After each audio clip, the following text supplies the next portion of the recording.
그 87 체제 헌법은 사실 권위주의 시대를 끝내고 어떻게 보면 민간으로 권력이 완전히 이양되는 되게 상징적인 헌법이어서 굉장히 잘 된 헌법입니다. 근데 그게 벌써 30몇 년이 됐고 그 와중에 이 헌법을 또 악용하는 이제 헌법을 만들 때 사람들도 생각 못했죠. 이제 아까 얘기했던 동시탄핵, 연쇄탄핵 이런 것들 법을 또 그런 것들을 이제 예상을 못하다 보니까 이제 좀 개편할 필요가 있고요. 크게 세 가지는 좀 개선이 필요하다고 생각하는 게 첫째는 4년 중임제는 국민 여론도 놓고 한번 생각해 볼 때가 됐어요. 5년 단임제다 보니까 오히려 대통령이 국민 눈치를 좀 덜 보게 되는 측면이 있습니다. 단임이다 보니까 또 마음도 급해지고. 근데 4년 정도 대한민국을 이끌고 대한민국도 커졌으니까 그 정책 방향에 대해서 국민들이 동의하는지 일종의 중간평가 같은 거죠. 그래서 그거에 동의해서 연임을 시켜주면 8년 정도 꾸준한 정책적인 일관성을 가지고 이끌 수가 있는 거고 4년 동안 정책적으로 이끌어 봤을 때 이거 좀 문제다 싶으면은 또 다시 정권 교체를 해버리면 되는 것이어서 국민 관점에서 봤을 때 4년마다 이 정권을 평가하는 것이 저는 나쁘지 않다라고 생각합니다. 그래서 4년 중임제 개헌은 한번 고려해 볼 만하고요. 그동안 안 됐던 이유는 딱 하나예요. 대통령 임기가 줄어들기 때문에 현직 대통령한테는 불리하거든요. 우원식 국회의장은 4년 중임제 카드를 꺼내 들었는데 이재명 대표가 원래는 이 저번 그 민주당 당대표 선거 때만 하더라도 되게 멋있게 말을 많이 했어요. 내가 대통령 되면은 나는 진작에 4년 중임제를 생각하고 있었다라고 했는데 막상 4년 중임제 카드가 꺼내지니까 아 지금은 내란 정식이 먼저다 이렇게 얘기하잖아요. 그러니까 4년 중임제 안 하겠다는 뜻이거든요.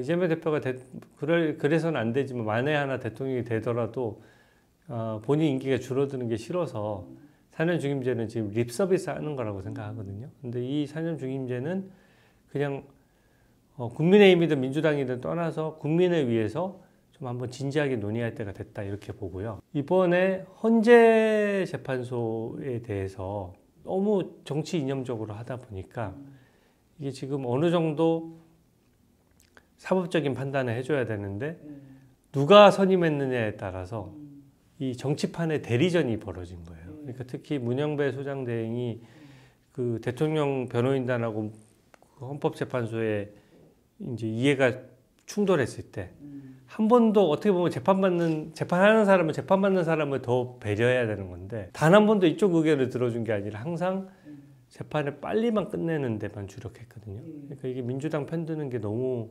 표시가 났다 그럴까요?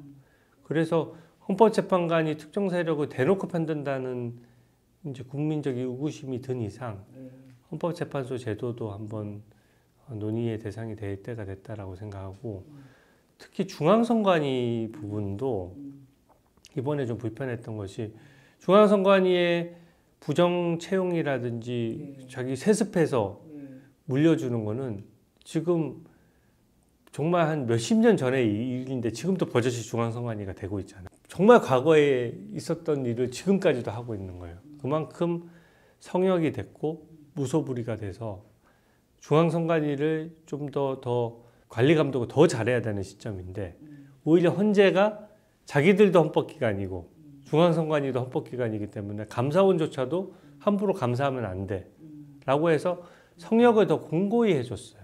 그러니까 헌법기관이라고 하는 건 헌법에 규정된 기관은 중요하기 때문에 오히려 국민 통제를 더 받아야 되는 건데 반대로 해석하는 거죠. 헌법기관이기 때문에 우리는 헌법기관으로서의 위상이 있어. 우리를 함부로 건드리면 안 돼라는 좀 다분히 군림하려는 의식에서 그런 해석이 나왔기 때문에 그러면은 중앙선관위 제도도 손볼 필요가 있다. 그렇게 저는 생각합니다. 그 세 포인트는 논의해야 된다라고 생각합니다. 국민의힘 의원들뿐만 아니라 일반 국민들도 버젓이 겁박하고 또 실제 형사 고발을 해요. 저는 그게 정말 제일 어이없다고 생각하고 세계의 정당사에 유례가 없을 겁니다. 해외 제도에도 밝은 편인데 한 번도 본 적이 없어요. 민주당이든 국민의힘이든 국민 세금으로서 정당 보조금을 받잖아요. 국민 세금을 받는데 민주당에서 민주파출소라는 이름도 뭐 솔직히 동의할 수 없는 이름에 대해서 민주파출소를 사칭해서 그걸 가지고 이재명 대표를 욕한 국민을 실제 형사 고발을 한단 말이에요. 말이 좋아서 그렇지 그 고발당한 국민 입장에서는 거대 야당의 이름으로 고발을 하는 거예요. 그러면 지금 경찰에 고발되면 경찰들 입장에서도 민주당이 집권 세력이 될 가능성이 있잖아요. 그러면은 거기에 대해서 과잉 충성하려는 사람이 생길 수가 있고, 실제 고발당한 사람은 그냥 생업에 종사하는 지극히 평범한 국민인데 그분은 변호사를 고액의 비용으로 선임해야 되고 얼마나 절차적인 위험에 노출이 됩니까? 저는 이거 말도 안 되는 짓이라고 생각합니다. 제가 좀 과도한 표현을 안 쓰는데 말도 안 되는 짓거리라는 생각이 들 정도인 것이, 그 민주당이 민주파출소를 그 운영하는 비용 중에는 우리 국민의힘을 지지하는 국민들이 낸 세금도 포함되어 있는 거예요. 제가 낸 세금으로 누가 국민이 낸 세금으로 국민을 고발하라고 누가 그걸 허용해 줬습니까? 솔직히 국민 입장에서는 버르장머리로 고쳐놔야 되는 일이라고 생각하거든요. 근데 그게 내란 정식이라는 표현이 전부 다 이미 비상계엄 끝나고 대통령도 탄핵까지 다 인용된 마당에 내란이 현재도 진행되고 있나요? 지금은 권력자가 이재명 대표예요. 누가 보더라도 탄핵이 인용되면서 이재명 대표가 최고 권력자인데 최고 권력자의 권력을 통제해야지, 최고 권력자가 오히려 내란죄라는 거를 빌미로 해서 일반 국민을 협박한다? 일반 국민을 고발한다라고 하는 거는 저는 이 부분은 결코 용납해서는 안 된다라고 생각합니다. 민주파출소 고발해요. 그러니까 공보를 안 할 뿐이지 민주파출소 계속 운영하고 있고, 그 고발당한 국민들이 변호사 선임하지 말라고 제가 의견서 표준 양식도 만들어서 제가 일부러 올려놓고 거기에 이름만 적어서 내면은 변호사를 선임 안 하더라도 처벌되지 않도록 하는 조치는 좀 했지만, 그렇다고 일반 국민들 입장에서는 조사받으러 가야 되죠. 얼마나 불안하겠어요. 저는 민주당이 가장 하나만 비판하라고 하면은 나라 돈을 자기 쌈짓돈처럼 생각해요. 그러니까 문재인 정부에서 제가 왜 그 당시에 소위 말하는 잘 나가는 변호사에서 왜 승산도 확실치 않은데 대선을 1년이나 제가 그 대선 캠프에 뛰어들었냐면 진짜 나라 망할 것 같더라고요. 감이 없는 것 같아요. 그러니까 그 우리나라가 정부 수립된 이후로, 광복된 이후로 이때까지 수십 년간 쌓은 빚을 한 번에 2배로 만들었거든요. 500조, 600조 정도 수준으로 관리하고 있던 빚을 1000조로 갑자기 늘려버린 거예요. 1000조면은 그 이자만 하더라도 빚이 2배가 늘어났으니까 가만히 있으면서 우리 국채에 들어가는 이자만 하더라도 우리가 앉아서 돈을 까먹는 거거든요. 돈 쓰는 거 무서워할 줄 몰라요. 그리고 저희가 지금 인구 절벽이라는 소리 듣는데 이 1000조 누가 갚습니까? 우리 아들, 딸이 갚아야 되는 거예요. 근데 숫자도 적잖아요. 이 친구들이 어떻게 갚아요? 그리고 이 친구들한테 지금 일자리 줬나요? 그러니까 지금 일자리 정책들도 다 무조건 기존에 있는 기득권들만 보호하는 정책을 계속 내놓다 보니까 약간 포퓰리즘이죠. 그러니까 미래 세대가 가뜩이나 지금 직업 구하기도 힘든데 빚을 1000조씩 갚아야 되는 상황인데, 또 요번에 추경 보니까 또 나라 빚으로 1인당 25만 원씩 준다는 거예요. 저한테도 25만 원 준다는 거지 않습니까? 저 받고 싶지 않아요, 솔직히 얘기해서. 변호사, 회계사, 의사, 변리사 이런 사람들이 왜 받아야 됩니까? 기업 임원이나 이런 사람들이. 그러니까 그분들도 원하지 않을 것 같아요, 나는. 지역화폐로 주는 건데 그게 결국은 지역화폐라는 게 말이 좋아서 지역화폐지, 나라 돈으로 갚지 않으면 그게 지역화폐가 뚝 떨어질 리가 없지 않습니까? 그래서 저는 이번에 추경에 25만 원도 뺐다가 탄핵 인용되자마자 바로 넣었거든요. 좀 너무 오만한 모습이라고 생각해요. 그래서 나라빚 그렇게 늘렸죠. 이재명 경기도지사 할 때 관용차랑 그 법인카드로 버젓이 소고기랑 초밥 사 먹잖아요. 사모님 팀이라고 하나 만들어가지고 경기도청 공무원들이 김혜경 여사를 케어하는 거예요. 근데 자기들은 소고기 초밥 사 먹고 여기 있는 직원들은 아침에 샌드위치 먹이는 거예요. 그것도 다 국민 혈세로. 본인은 본인대로 관용차 쓰고 경기도지사 배우자도 관용차를 한 대 뽑아가지고 마치 내빈용으로 뽑은 다음에 자기 집 앞에 세워놓고 계속 쓰는 거예요. 그러니까 이것도 국민 혈세를 가지고 마음대로 빼먹는 건데, 이게 지금 문제 제기가 돼서 기소됐는데 여기에 대해서 입장 한 줄이 없어요. 차라리 저 쓴 적 없습니다 하든지. 근데 그렇게 할 수가 없잖아요. 버젓이 내부 제보에 따라서 다 실상이 드러났는데 그 돈이 1억이 넘거든요. 최소한 죄송합니다는 해야 되는 거 아닌가요? 이 정책의 방향이 있고 일관성이 있어야 되는데 그때그때 자기 이익에 맞춰서 정책을 바꿔나가요. 저는 그게 굉장히 위험하다라고 생각합니다. 대장동, 백현동 사건도요. 한 줄로 요약하면 본인의 이익도 취득할 수 있지만 자기가 정치적으로 재선하고 자기 주변 사람들 챙기는데 인허가권을 마음대로 써버린 거예요. 있으면 다 써버리는 거죠. 그리고 뭐 우클릭 하는 것처럼 나는 중도 보수다라고 얘기를 했지만 갑자기 또 그동안 대통령 사례 인용되자마자 지금 제일 먼저 하겠다는 게 노란봉투법 등 기존에 통과되지 못했던 법안들 한꺼번에 또 통과시키려고 하는 거거든요. 이게 말로만 우클릭한다라고 하는 것이지 실제적으로는 민주노총이나 이런 데서 지금 BJ 분명히 정권을 잡은 민주노총에서 계산서 들이밀 겁니다.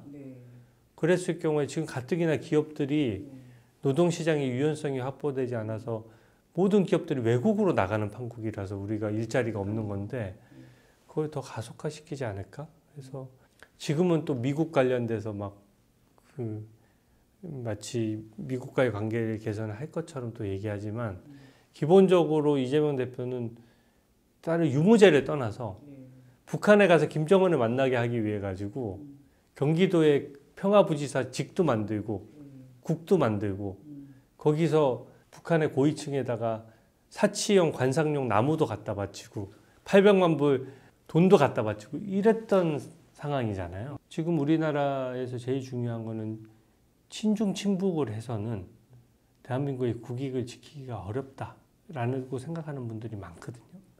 근데 이 친중 친북은 본인은 지금 아니라고 하지만 이것도 일관되지 않고 정권 잡은 후에는 말을 너무 쉽게 바꿀 것이다. 이렇게 저는 생각하는 것이죠. 그래서 저는 그 정책의 일관성 없고 했던 말도 확 뒤집어 버리잖아요. 그래서 거짓말하는 거 두려워하지 않는 거예요. 누가 어느 국민이 무고, 위증 뭐 이런 걸로 재판받고 허위사실 유포 이게 벌써 몇 번째 재판입니까? 유무죄를 떠나서 이렇게 거짓말 범죄에 쉽게 재판을 받을 정도라고 하면 어떤 건 유죄 나고 어떤 건 무죄 났지만 국민들이 과연 믿을 수 있는 사람이냐. 현재 저도 많은 후보군들이 나온 걸 저도 알고 있고 사실 많은 사람들이 이번 대선이 좀 쉽지 않다는 얘기를 합니다. 저도 그 기본적인 생각에 동의를 하고요. 다만 이제 우리 후보군들이 결국은 얼마나 선명한 이재명과의 선명한 대비 효과나 비전을 제시하느냐에 따라 달린 것이고 지금 현재 이때까지 보여왔던 그 모습 그대로라면은 저는 쉽지 않다라고 생각해요. 그러니까 근데 하지만 누군가 스포트라이트를 받고 또 위기 상황이 됐을 때 또 자기 역량을 보여주는 분이 있을 수가 있잖아요. 근데 저는 그분이 누구든지 간에 지금까지와는 다른 새로운 역량을 보여줬을 때에 비로소 한번 싸워볼 만하다라고 생각합니다. 저는 정치 입문한 이유는 검찰에 있을 때는 그냥 검사로서 공직을 마무리하려고 사실 생각하고 했었는데 문재인 정부 때 이제 환경부 블랙리스트 사건을 하고 좌천을 당하다 보니까 그냥 뭐 제가 좌천돼서 기분 나쁘다 이걸 떠나서 한참 대한민국 위해서 일할 시기에 공직자인데 중요한 일은 이제 절대 안 맡길 것 같다는 느낌을 받았어요. 그 당시에 문재인 정부 2년 차거든요. 그래서 제가 변호사로 나와서 나름 보람 있게 일을 했고 지금 문재인 정부나 민주당의 입장처럼 돈을 뿌려서 국민의 한심을 사겠다. 지금은 그렇게 할 때가 아닙니다. 지금 글로벌 경쟁이 엄청 치열해가지고 선택과 집중을 통해서 우리 세대도 마찬가지고 우리 미래 세대들이 AI 등 먹거리가 확실한 새로운 먹거리를 개발하지 않으면은 완전히 도태되는 상황이거든요. 그 다음에 돈을 이렇게 뿌려대서는 당장 표를 받을 수 있을지 몰라도 나중에 우리 대한민국이 지속 가능하지 않다. 저는 그래서 성장이냐 분배냐라는 것을 여론조사했을 때 얼마 전 여론조사를 보니까 성장을 바라는 국민들이 80%에 이르거든요. 저처럼 다 대한민국의 경쟁력에 대한 위기의식을 다 느끼는 것 같아요. 국민들께서. 그렇다면 성장을 더 중시하는 정책을 몇 년간은 적어도 펼쳐야 된다라는 생각이 들고 그게 노동시장 유연화라 이런 거랑 다 연결되어 있는 문제지 않습니까?